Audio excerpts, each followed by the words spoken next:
It's Laura Eubanks of Design for Serenity with your succulent tip of the day and day duh in Oceanside. And much progress has been made.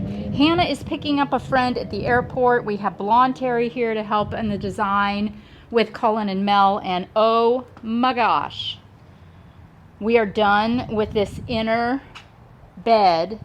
Obviously, you know, we still have to top dress, but look it, I mean, wow.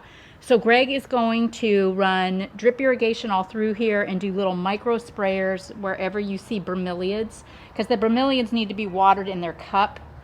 So that'll be, you know, I don't know, he might just micro spray pretty much this whole bed because there's so many bromeliads. I think we've got about 24 in here.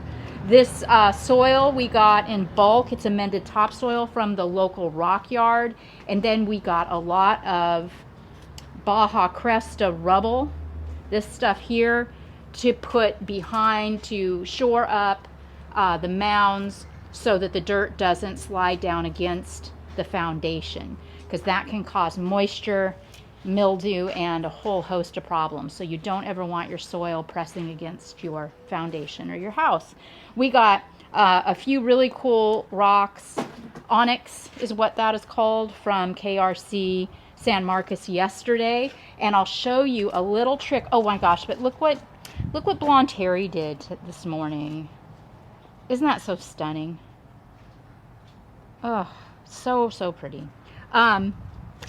The rocks that Greg got yesterday, he got 4 that were really big. So I was like up all night stressing about these big rocks and how I was going to work them in.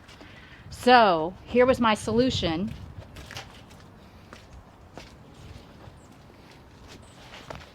What we did, this rock is like this, no joke.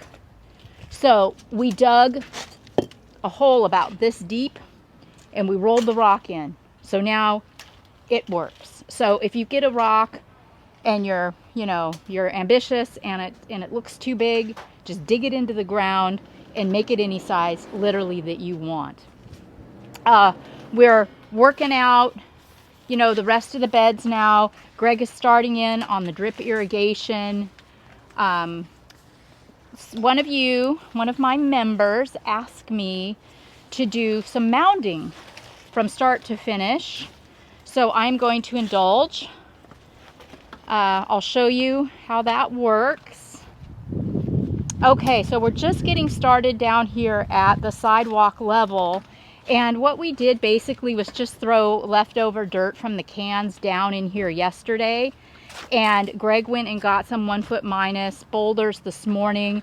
And I'm just beginning the process of working with the mounds. So basically it happens all in real time.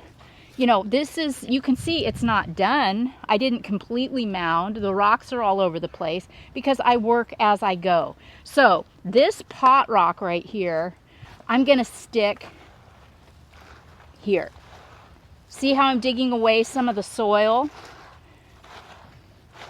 And then I'm gonna take this rock and stick it there like that. Now, what I have effectively done is given myself a couple of levels with which to plant. So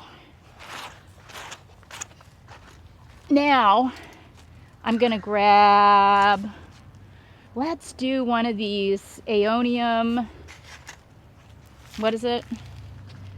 Merlots, yeah. Let's do a Merlot.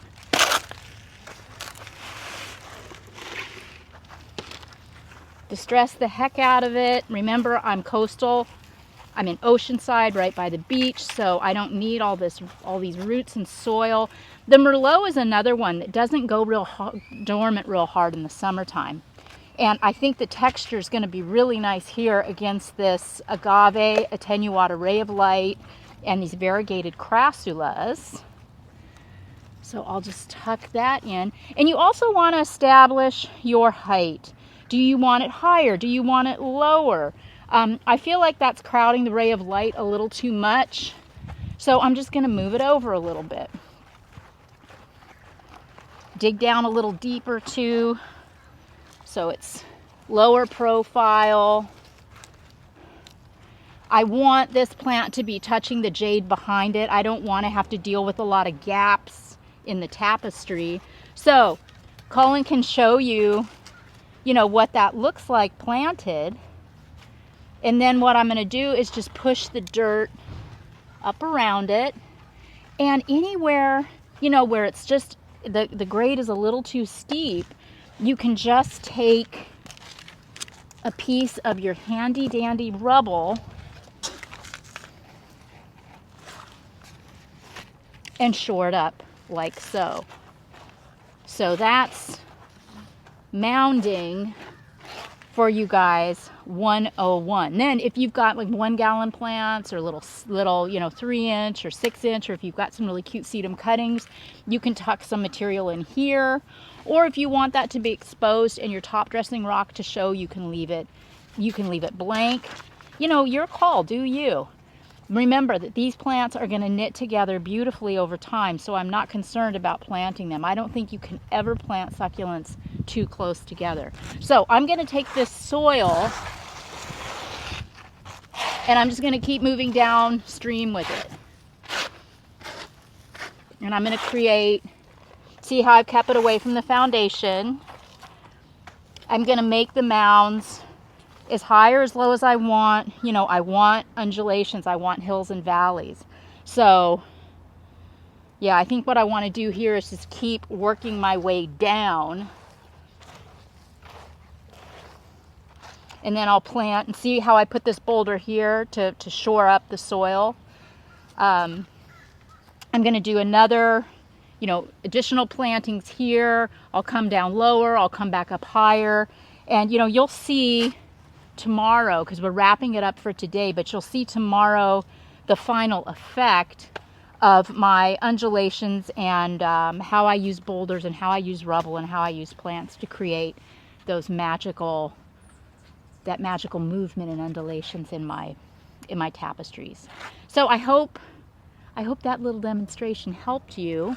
We will be here tomorrow and Saturday, and yeah, I'm super happy with how this is going. We're having a lot of fun. It's not too hot here in Oceanside, and we've got plenty of plants to work with, plenty of rocks to work with, and we're just a bunch of happy campers.